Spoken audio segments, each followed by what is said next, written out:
Hello, Meeras food and travel വീഡിയോയിലേക്ക് എല്ലാവർക്കും സ്വാഗതം. ഞങ്ങളൊരു ഈവനിങ് ഡ്രൈവിന് ഇറങ്ങിയതായിരുന്നു. അപ്പോൾ വിചാരിച്ചു കുക്കറും കൂടി ഒരു പുതിയ കുക്കർ മേടിച്ചാലോ എന്ന്. അങ്ങനെ ഞങ്ങളുടെ വീടിൻ്റെ അടുത്തുള്ള നെല്ലിശ്ശേരി കടയിലേക്കാണ് ഞങ്ങൾ പോയത് കേട്ടോ, കുക്കറും മേടിക്കാനായിട്ട്. നല്ലൊരു വലിയ കടയായിരുന്നു. പണ്ട് മുതലാണ് ഇവിടുന്നല്ല, തൃശ്ശൂരത്തെ ഇവരുടെ കടയിൽ നിന്ന് അമ്മച്ചി സാധനങ്ങളൊക്കെ മേടിച്ചിരുന്നത് കേട്ടോ. എല്ലാം പാത്രങ്ങളും അവിടെ തന്നെയാണ് മേടിക്കാറ്. നല്ല ക്വാളിറ്റിയുള്ള പാത്രങ്ങളായിരുന്നു കേട്ടോ. ഞങ്ങളുടെ കുക്കർ നാശമായപ്പോൾ ഞങ്ങൾ വിചാരിച്ചു പുതിയ കുക്കർ എന്നാൽ മേടിക്കാമല്ലോ എന്ന്. ഈ കടയിലാണെങ്കിൽ എല്ലാ സാധനങ്ങളും ഉണ്ട്. പ്ലാസ്റ്റിക്കിൻ്റെ ആയാലും സ്റ്റീലിൻ്റെ ആയാലും അലുമിനിയം ആയാലും എല്ലാം തന്നെ ഉണ്ട് കേട്ടോ ഇവിടെ. അപ്പോൾ ഞങ്ങൾ കുക്കർ മേടിച്ചു.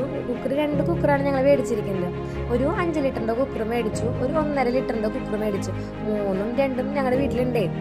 അങ്ങനെ പിന്നെ പിള്ളേർ ഇവിടെ ഓടി നടന്ന് സാധനങ്ങളൊക്കെ നോക്കി ഇത് വേണം എന്നൊക്കെ നോക്കി നടന്നേ. അത് കഴിഞ്ഞ് ഞങ്ങളുടെ കലം നാശമായിട്ടുണ്ടായിരുന്നു. അപ്പം ഞങ്ങൾ ആ ഒരു കലം കൂടി നോക്കി. കലത്തിന് പുറമേ ചെറിയ സാധനങ്ങളൊക്കെ ഞങ്ങൾ അവിടെ നിന്ന് വാങ്ങിച്ച് നല്ല വിലക്കുറവുണ്ട്. അങ്ങനെ സാധനങ്ങളൊക്കെ മേടിച്ച് ഞങ്ങൾ വീട്ടിലേക്ക് പോയി. അപ്പോൾ എല്ലാവർക്കും ഇഷ്ടമായെന്ന് പറയാം.